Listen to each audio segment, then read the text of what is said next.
Hello, a very good evening to you watching West Nile Television. This is the weekly news roundup on West Nile TV. My name is Faresh Majid and today is the 19th of the month of May. 2024 is the year.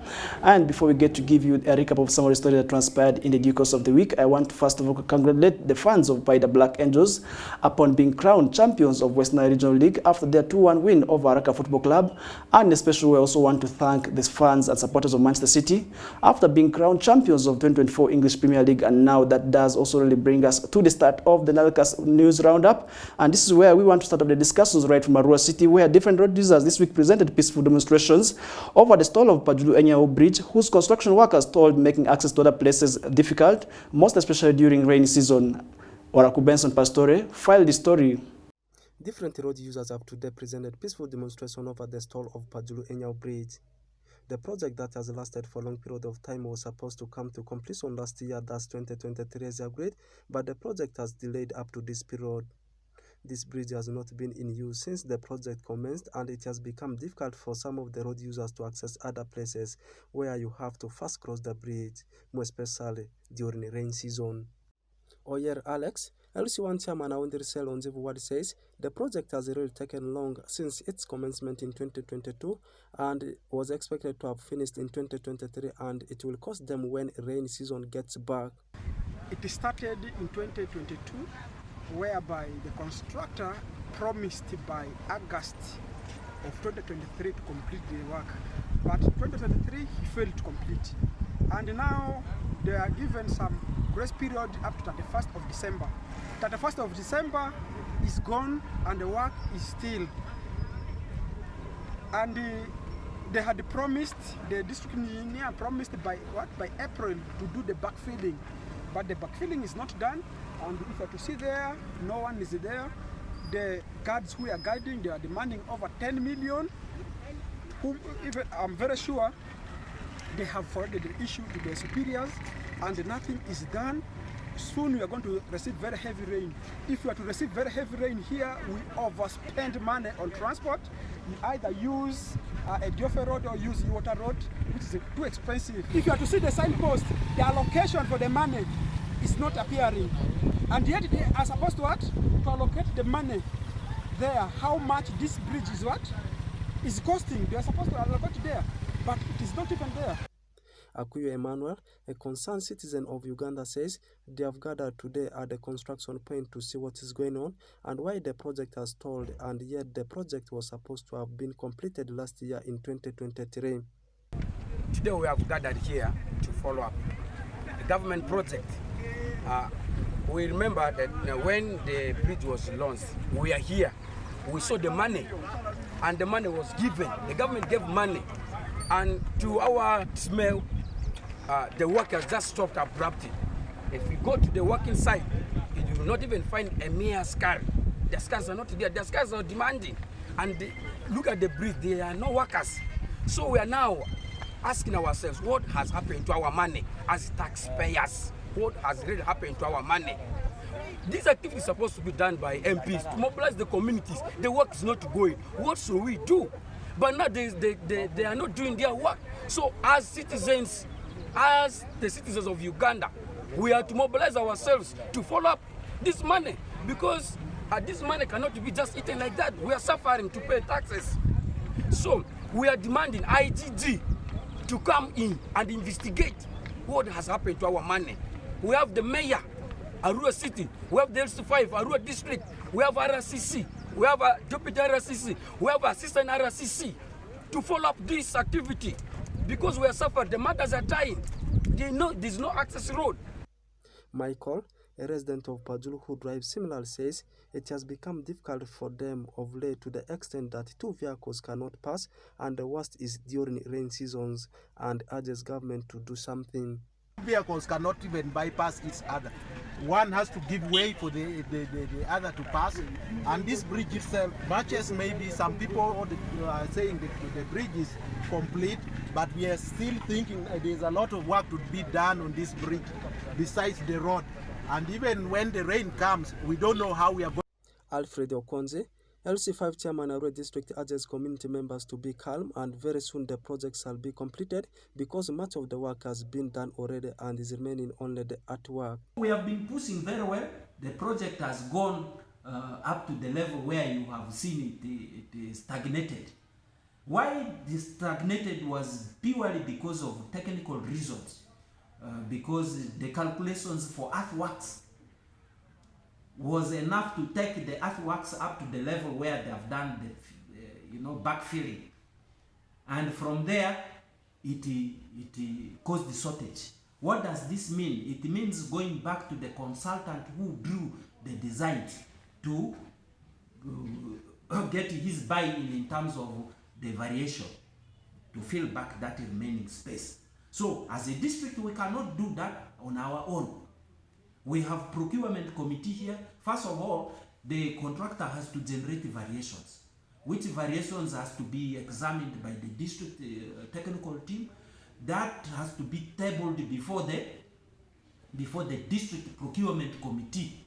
Now, after the district procurement committee, it has to go from here to permanent secretary, Ministry of Lands, Housing and Urban Development, because this is where the funds are coming from, the main coordinating ministry. So I think the good thing here is that we have gone that far.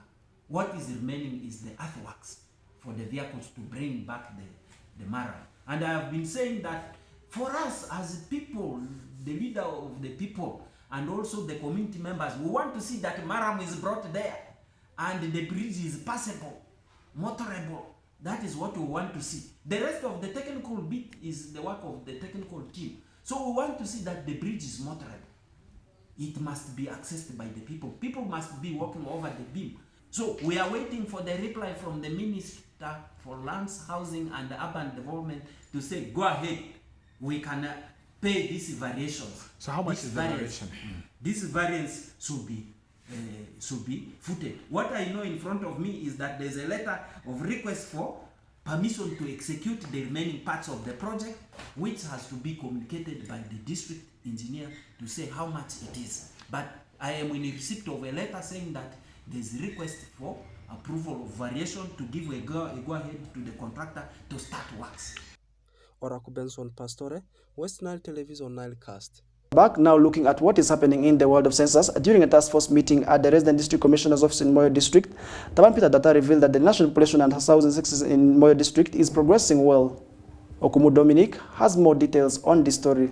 The meeting, attended by key district leaders including the Chief Administrative Officer, the district chairperson, and members of the security department, aim to assess the progress of the census and address any challenges that could impede its smooth operation within the district.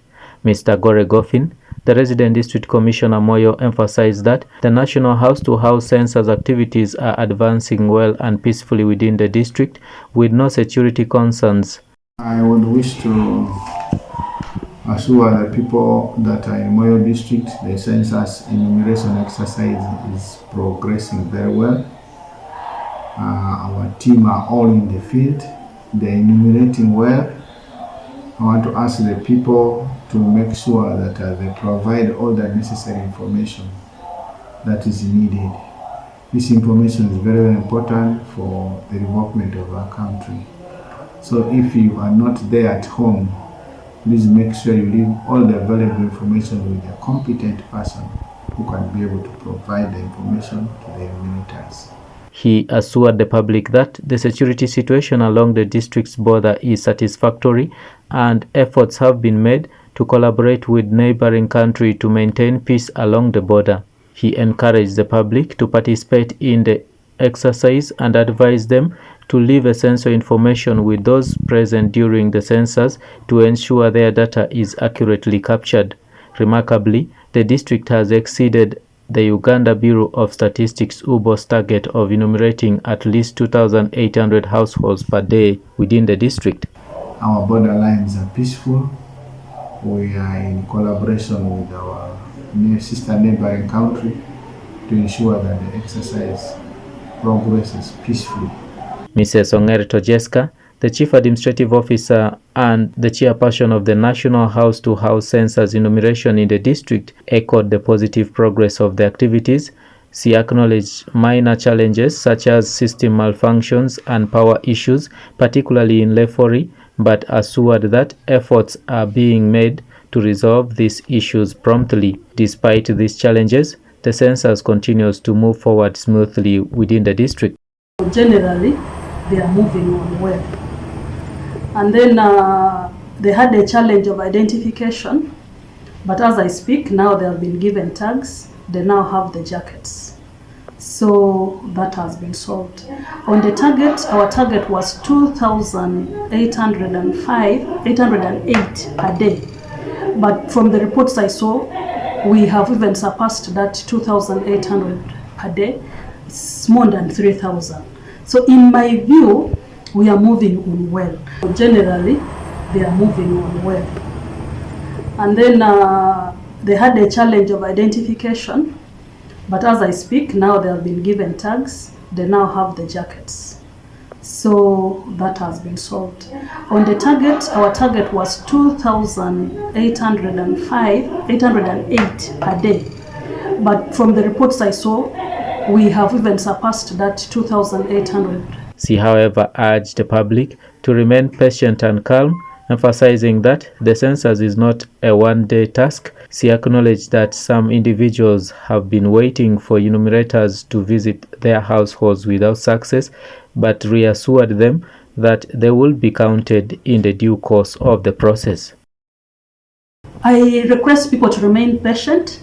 It is not a one-day activity. These people are moving systematically because the moment they keep jumping, they'll be confused. So they will definitely reach you. When we realize that your area has been passed and you feel you've not been counted, please feel free to let us know. But also people should know that this work is for a number of days. I know some people waited on the first day, the second day, then they started saying this census thing, but we are on course. The government of Uganda, through the Uganda Bureau of Statistics (UBOS), is currently undertaking a national population census by going door to door across the country to determine the total number of inhabitants. This initiative, which commenced on the 10th of the current month, is anticipated to continue for a period of 9 days, concluding on the 19th of May 2024. Nevertheless, certain regions within the country have encountered various complications during this operation, including technical malfunctions and territorial disputes resulting in disruptions to the process. However, it yet remains uncertain how the government plans to address and overcome these obstacles in order to successfully complete the census within the designated time frame. I'm Dominic Anthony Okumu for West Nile TV, NILE CAST. Welcome back in other news.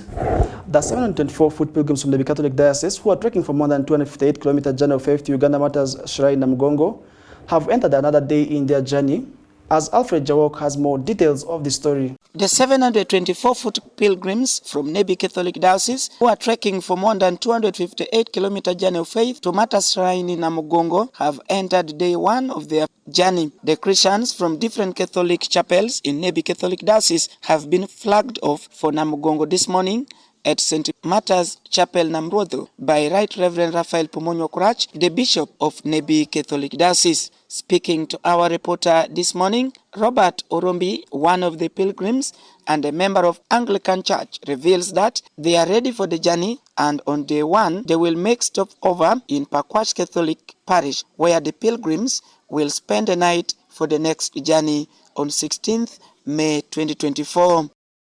Just check this and then the straight will come back, which I'll move up to there. Thank you so much. All of us should be sure that no one is going to be carried in the vehicle. The spirit that we are filled with now will take us up to Namugongo. In fact, even to Kenya we can now go. Pascal Achaye, a member of Catholic Action in Nebi Cathedral Parish, reveals that disability is not inability, as they will trek for the long journey. As a disabled person, like I'm moving now, I'm called Achaye Pascal Pluto from Nebi District, person with disability. She's now moving here and there up to Namugongo. Robert Abak, Nebi Resident District Commissioner, says health security is concerned. They advised the pilgrims to observe guidelines and road safety provided by the security team. Abak assured the pilgrims that their security is guaranteed as police from each district will escort the pilgrims to their boundary of operations. The security team has done enough. We have briefed them. We have taken them through some tips, even including road safety tips. I hope we shall arrive safely. So there's no cause of alarm. We shall continue moving with them and also talking to them. We have given them some kind of passwords that they will be using to identify themselves, to avoid some wrong elements who may think they can infiltrate and begin stealing, snatching phones and some other items from the pilgrims. We are well organized.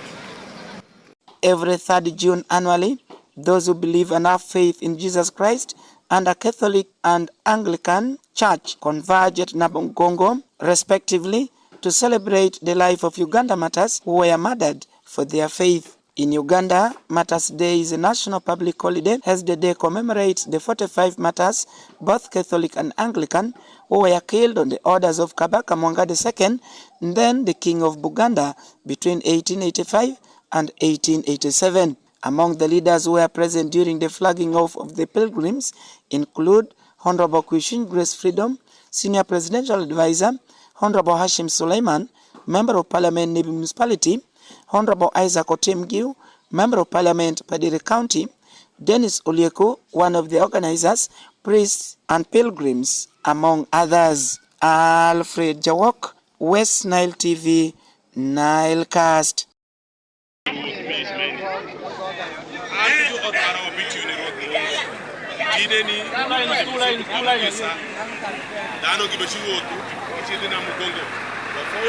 Moving on, Peace Fighter Group in Arua City, a local community group focused on solving community problems with the slogan "Say No to Aggravated Robbery" in Arua City and West Nile region at large, held a peaceful demonstration at the Resident City Commissioner's office over the illegal release of 2 suspected notorious robbers that were arrested and detained at the Arua Central Police Station on 13th of May 2024. Okumuringa Christine has more details on this story. Peace Fighter Group in Arua City, a local community group focused on solving community problems with a slogan "Say No to Aggravated Robbery" in Arua City and West Nile region at large, held a peaceful demonstration at the Resident City Commissioner's office over the illegal release of 2 suspected notorious robbers that were arrested and detained at Arua Central Police Station on the 13th of May 2024. The local community group members stormed the Resident City Commissioner's office demanding for an audience with the city leadership. Saidi Suleiman Onjima, a community elder, accused the Deputy Resident City Commissioner, Zamaha Mezamel, for conniving with the parents of the suspected thieves and the district police commander to forge documents to release the suspects in question. The 4th day of the operation, we came and arrested some boys. So these boys were brought here, and many of the community there, they confirmed to us that these are criminals. One of the evidence is also here. This guy came with some ladies. These ladies who these guys have been chasing here. He came with that man meeting this your deputy. From there, the deputy came to meet the DPC. They forged some documents there to come and release these boys. The documents which we did not see. So the youth were provoked. They said they want to go and arrest this program. I said, no, it is not lawful. Let us come here to confirm to you whether what we are doing, is it lawful or not lawful. Atiku Abdulatif Juma, the L1 chairperson of Oli Bissell, Tanganyika Ward, Arua City, requested the Resident City Commissioner to have an immediate arrest of the 2 suspected thieves in less than 24 hours. Our operation is clear. Even the last operation where we arrested those 2 boys, it was very professional. And it was not we, it was the request of the RPC, if the RPC could be here. Through the operation commander. If indeed the deputy RCC said those boys are innocent, why did he give us a room with my team to verify those boys indeed they are not doing criminality? Why? Our men coming here, actually we wanted to talk when those two boys are still in the cell. Those 2 boys whom they released yesterday, we just did like a 24 hours, we need those boys to be in the cell. What if it become the worst? Then if we are coming to release them, let us work as a team. His group, and your group, then we release them. Senior Superintendent of Police Bwambale Emmanuel, the Arua District Police Commander, stated that investigations in relation to the release of the 2 suspected thieves is underway. You know, ever since we had here meeting, no suspect has been released under unclear circumstances. Like in any other society, there are challenges. The release of the 2 boys yesterday, I think it was some confusion caused by some few individuals. However, I said I'm not going to talk everything. However, efforts are being done to ensure that the right thing is done. Serious instructions have been given and serious investigations are going on. One thing I want to ask you people, let's continue the way we have been working and we should meet the way we have been meeting. Meanwhile, Ezama Hamezamel, the Deputy Resident City Commissioner, Arua Central Division, apologized to the members of the Peace Fighter Group for being misled by parents of the suspected thieves, committing not to make such mistakes again.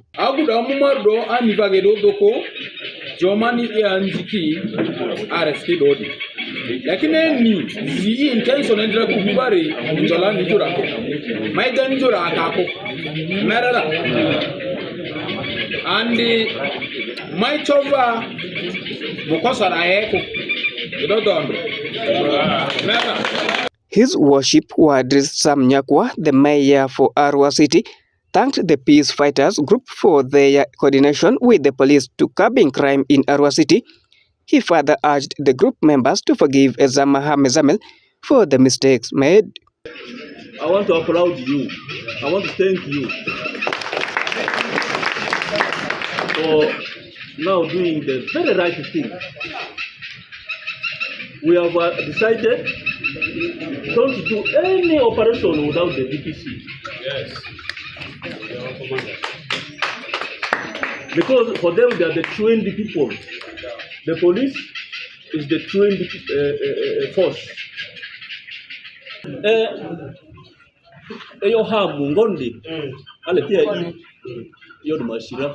Charles Ishogor, the Resident City Commissioner, Arua City, applauded the Peace Fighting Group for forgiving the Deputy Resident City Commissioner, Ezama Hamezamel, urging the members to continue to work together for peace and security in the city. Very happy that Ham has apologized to you.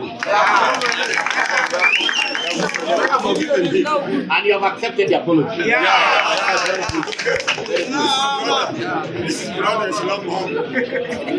Let's continue working together. If we want to bring peace in Peace City, we must work together. I normally say we must work shoulder by shoulder so that you enjoy peace in this city. And let's continue consulting, because the NRM government, under the visionary leadership of General Yoweri Kaguta Museveni, the first thing they did was to fight for peace. And that's why we are all concerned. And that's why we thank you for joining us, the security team, to fight for peace. Few remnants, I call them remnants, and we must eliminate all of them.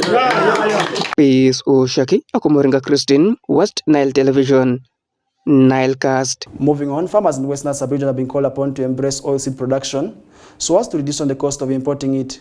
And this call was made during a stakeholder engagement. Azora Benson has more details on this story. Since oilseed sector is becoming profitable both in the country of Uganda and in diaspora, West Nile farmers have been asked to impress the sector to benefit out of it. This happens during gathering organized by National Oilseed Project under the umbrella of Ministry of Agriculture, Animal Industry and Fisheries held in Arua City on Tuesday, 15th of May 2024. West Nile leaders, farmers and agricultural experts are asked to embrace oilseed sector and work hand in hand to register success out of it, since it targets infrastructural development and production. The crops that are in the category of oilseed include soybeans, sunflower, peanuts and simsim. Manubai Mansour, oilseed farmer in Obongi district, says he has learnt a lot, and for them to register success, they need to work hand in hand with the other stakeholders. Oilseed farmer, majoring in soybean. That one is basically for local seed business. Peanut with a variety called 714 ARA, also for local seed business. And simsim, and then sunflower. Has made me to learn that for this oilseed project to be successful in this region, we need to work hand in hand in these various value chain actors. And what I've learned also from here is that I need to engage with the other partners so that fellow farmers can be successful in the way I've learned today. Nelson Adira, the agricultural officer for Arua District, encourages farmers to take the opportunity of oilseed sector project since it's profitable. There are so many opportunities for farmers because under this project they encourage farmers to grow in a way that they can increase the income from the sale of these crops. And two, some of these are of high nutritional value because this project has actually come as a result that Ugandan government has been spending a lot of money in bringing a lot of oil from other countries, which actually could be done within the country. Okonze Alfred, LC5 chairman Arua District, highlights the public on how they will benefit out of the project. This oil project is targeting production of seeds that can produce oil, including simsimi, including soybeans, including groundnuts and sunflower, which crops do very well in our region. So it has two components: the component of oil seed production and then the component of infrastructure development. So the component of infrastructure development targets roads, okay, roads to make sure that it is easy for farmers to link their produce to the available markets. And then the project component number 2 is again increasing the productivity. Amacha Jim, the hub coordinator for National Oilseed Project in West Nile region, highlights the public on why they have implemented the project in the region. The purpose of this meeting is to strengthen the oilseed value sector, improve on coordination, and help in improving productivity and production of these oilseed crops. What oilseed crops are we talking about? We're talking about sunflower, soybean, simsim, and groundnuts. This project intends to accelerate and increase the production of these commodities so as we improve on the productivity of the farmers and also access to income. Fred Binino Chakulaga, the Minister of State for Agriculture, says their dream is to see that 20% of vegetable oil is produced local within the country. Vegetable oil is so important that the World Health Organization has given the minimum vegetable oil that a human being requires annually.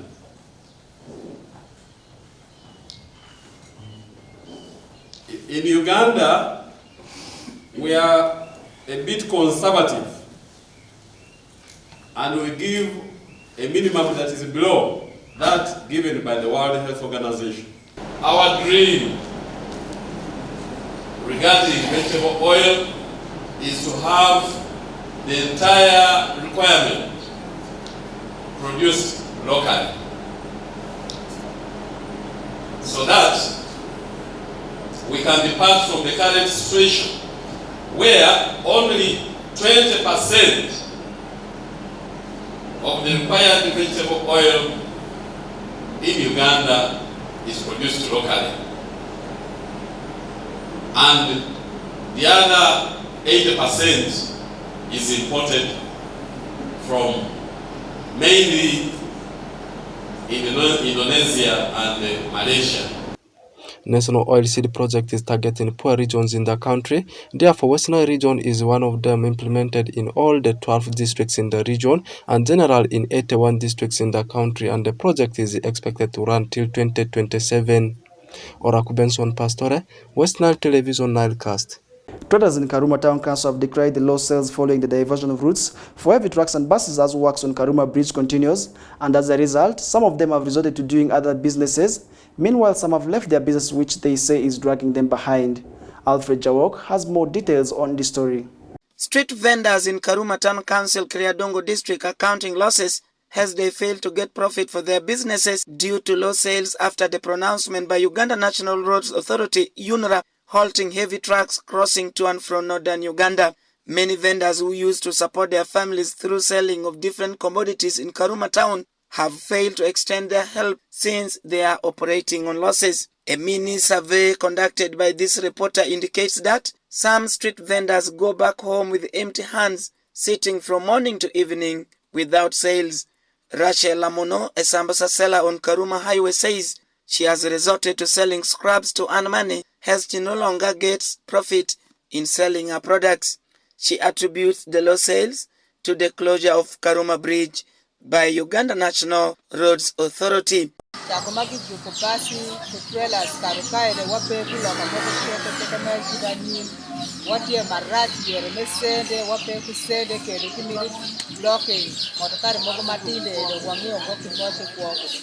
Tribe Abdul, dealer in poultry, said he used to sell 5 to 10 chickens daily, but due to the closure of Karuma Bridge, he normally gets little profit to meet his demand.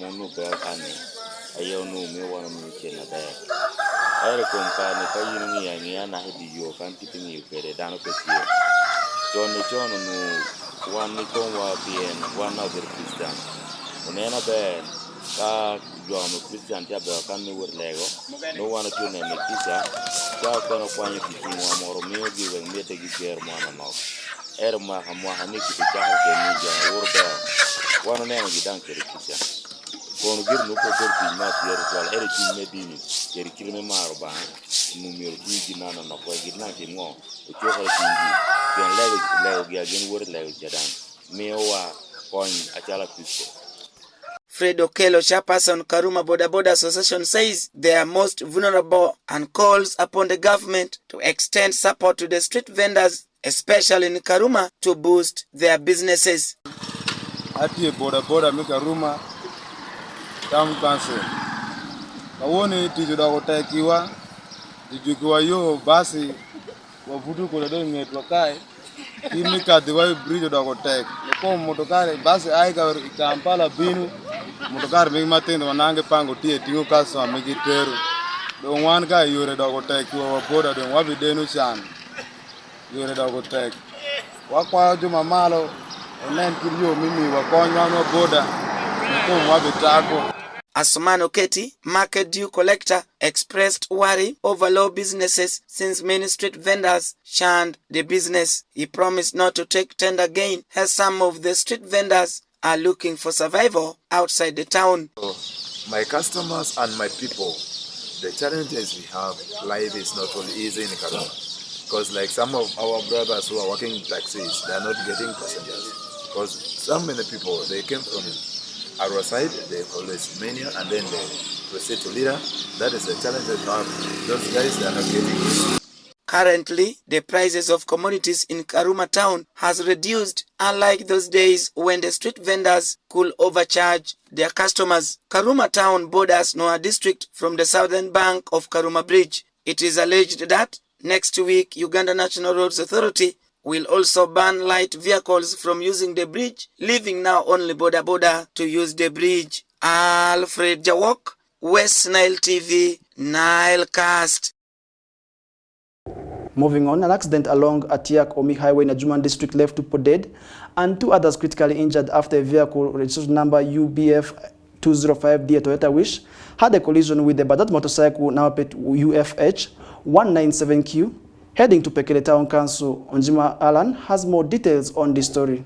An accident along Atiak Omi Highway in Ajumani district have left 2 people dead and 2 others seriously wounded after a vehicle branded Toyota Wish with a number plate UBF 205D heading to Gulu had a head collision with a motorcycle Bajaj with the registration number plate UFH 197Q heading to Pakale Town Council in Ajumani district.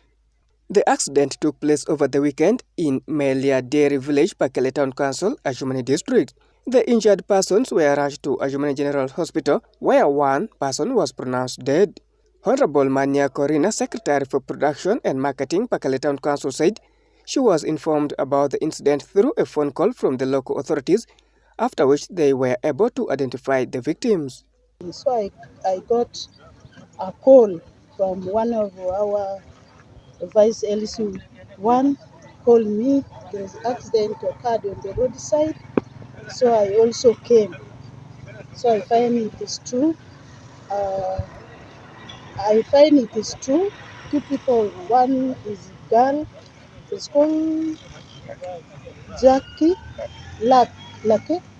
She's called Lake because for us we don't know the name, but now people who came and they know the mother and they said it is Lake from Paladoro. She came from there, the daughter of Felista. So I think from there people start to gathering here. Everybody has now come to see what is happening on the roadside. That is information in my area I can give to the people to know. Alumai Joseph, a resident of Melia Dairy Village, explained that the accident took place as a result of drunkenness and calls on people to always avoid riding or driving under the influence of alcohol. Then I found the accident happened.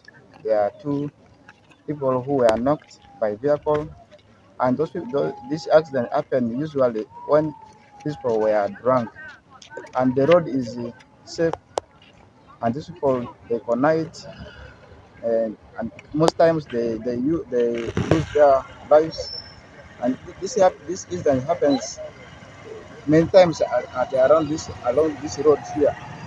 We are sorry for it. Joseph also calls on parents to take good care of their children while they are for holidays to avoid such incidents.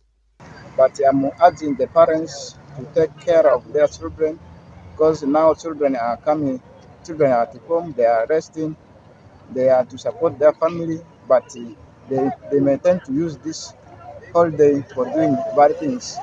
But I'm urging the parents to take care of their children, and also ask the drivers to control, to use the road properly.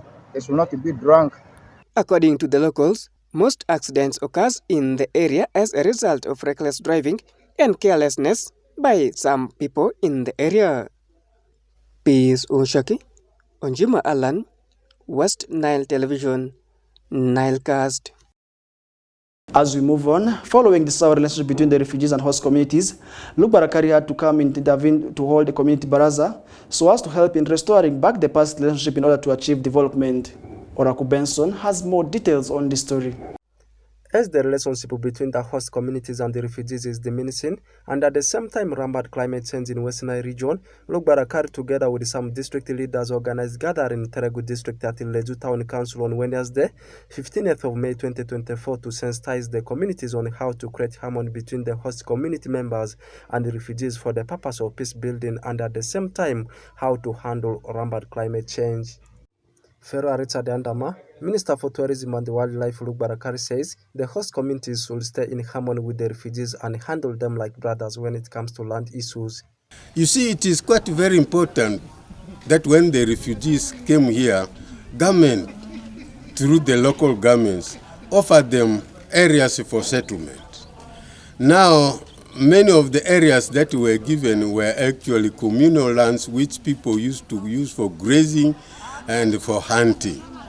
Now, because of the large number of refugees, land has become scarce. And more so, many of the development partners who used to actually aid the refugees with the supplies of food and other materials has actually run out, I think, because of shortage of resources. We are here trying to share ideas and information as to how to live in harmony with our refugees in West Nile, particularly in Terego and Madi districts.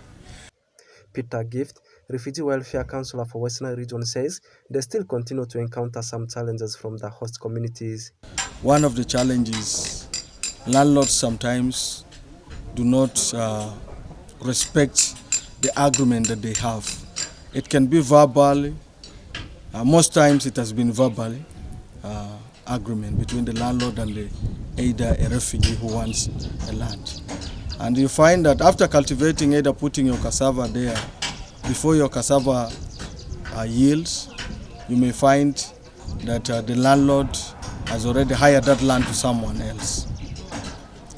Or sometimes after cultivating your cassava, you may find your cassava is being harvested in the garden without your knowledge, and you don't know who has. Of recent, we have been receiving reports of attempted rapes to our women who are trying to access their fields. Those who have hired land from the host and they are trying to go into the bushes, either 1 or 2 kilometers, and you find men attempt to rape them in the bushes. A number of animals have been stolen from the refugees. Sometimes we even arrest some of these youths. We arrest them and we hand over them to police. And you may find that these are hosting youths. Martha Tiko, Minister for Land and Environment Luke Barakari similarly says it does not sound real when host communities get into wrangles with the refugees over land issues and urges them to adjust. When somebody pays for the land, let him harvest his properties before you chase him away. You know, at the moment, the land has become resources of money. Those days, people didn't know about the land issue, but the land has become resources of money. But let us forget those issues. We are human beings. If somebody pays the money, let him harvest his things first, and then you need to go and harvest or take them away. It's not good.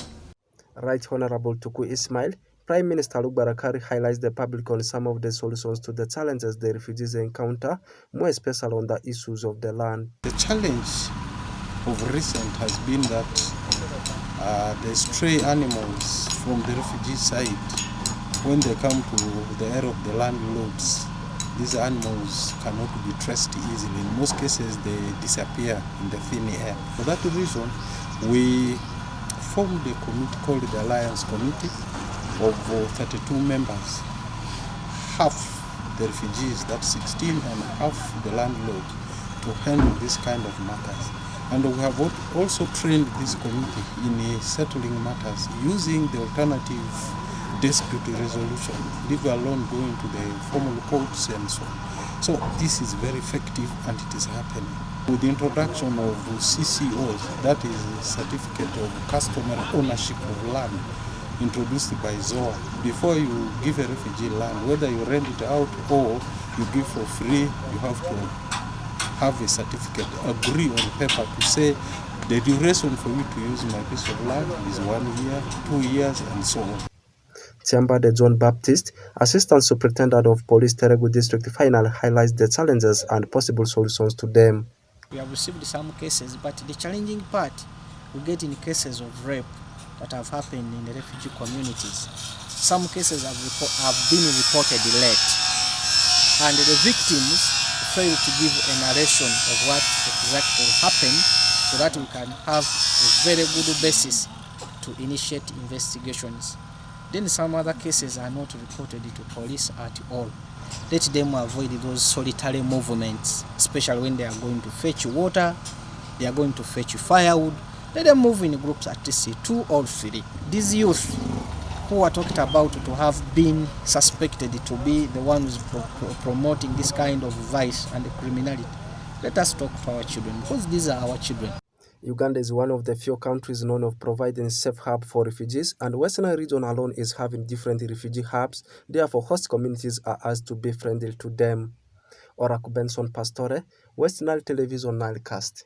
And finally, to summarize the bulletin with what is happening in Zombo District, Oluku Community School in Zombo District is grappling with lack of permanent classroom blocks, as it currently has only 3 thatched grass houses, which is not sufficient to accommodate the learners and the staffs, and this has forced the learners to go in shifts, hence affecting learning and performance of the learners at the school. Alfred Jawok has more details on the story. The need for learners to have knowledge in a better classroom at Oluku Community School is a challenge, since the school has only 3 grass-thatched houses for over 760 learners, as some parents have transferred their children to the nearby Adiadwal Primary School for better studies. In a mini survey conducted by our reporter recently at the school, learners are forced to learn in shifts, as this affects their learning process to important subjects. Mr. John Pitua, the head teacher Oluku Community School, says the lack of proper structures in the school will hamper the opening of the school for second term this year. And one thing is, we are lacking structures. For example, the office has thatched house, and the classrooms, 2 classrooms which was being constructed by the diocese, whereby the school started since it also collapsed in 2013, 2014 the school collapsed. Pitua narrated that the school was established by parents in 2010 to help learners from 4 villages of Uluku, Adiadwal, Atiak, among others, to get services closer.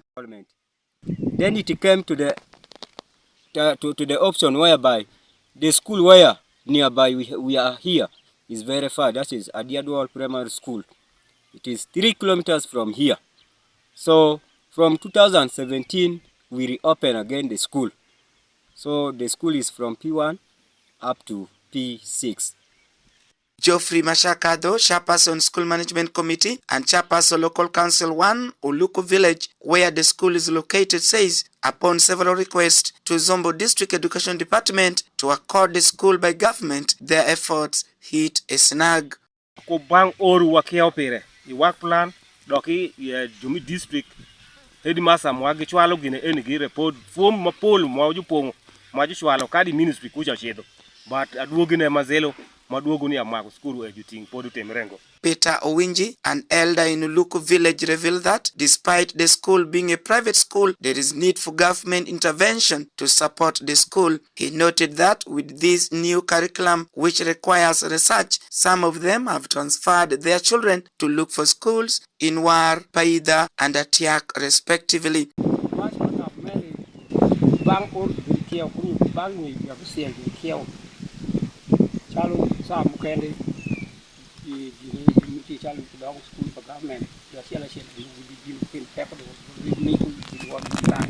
However, speaking to Honorable Kushin Grace Freedom, Senior Presidential Advisor, who paid a courtesy visit to the school, observed these challenges and assured the parents that she will table the challenges of structures to the district and Ministry of Education so that the community school can be elevated to government-aided school. This school is up to P6. This school deserves to be supported by the government because this is the only school in this parish and the only school which is bringing all the children around here. What we have come to do here is to support them to be registered in the district because that is the first level where their issues will be considered. Registration is important, even if it is a community school. She attributed the failures of some pupils in the previous examinations to lack of structures and motivation of teachers at the school. Honorable Kuyushin added that the school gives knowledge to learners from P1 up to P6 as the only 3 grass-thatched houses were built by parents of the school. because one day it has to be upgraded to a government school. It has challenges of teachers, but they have teachers who have volunteered and they are doing a good job. The community is supporting them, the church is supporting them. And so my role will be now to coordinate them to the district and even to the ministry so that they can find some support that can upgrade this school. Uluku Primary School, located in Uluku Village, 8 kilometers away from Atiak Sub-County headquarters, and it was established in 2010 as community school with an enrollment of 760 learners in primary level. Alfred Jawok, West Nile TV, Nile Cast. The Uganda Bureau of Statistics would like to remind the general public that the National Population and Housing Census 2024 enumeration exercise, which began on Friday 10th May 2024, will go on until 19th May 2024 at 11:59 p.m. Heads of households that have not been enumerated yet and are normally away during day are encouraged to contact their LC1 chairpersons and give them indications of when best they can be enumerated before the end of the exercise. The public is further informed that the questionnaire is translated in 21 local languages and numerators have been selected in such a manner that they will be able to administer the questionnaire in such a language that the respondent is familiar with. The public is assured that everyone will be counted by the end of the numeration exercise. Census 2024, it matters to be counted. This message is brought to you by Dr. Chris Mukiza, the Executive Director, Uganda Bureau of Statistics, and the Government of Uganda.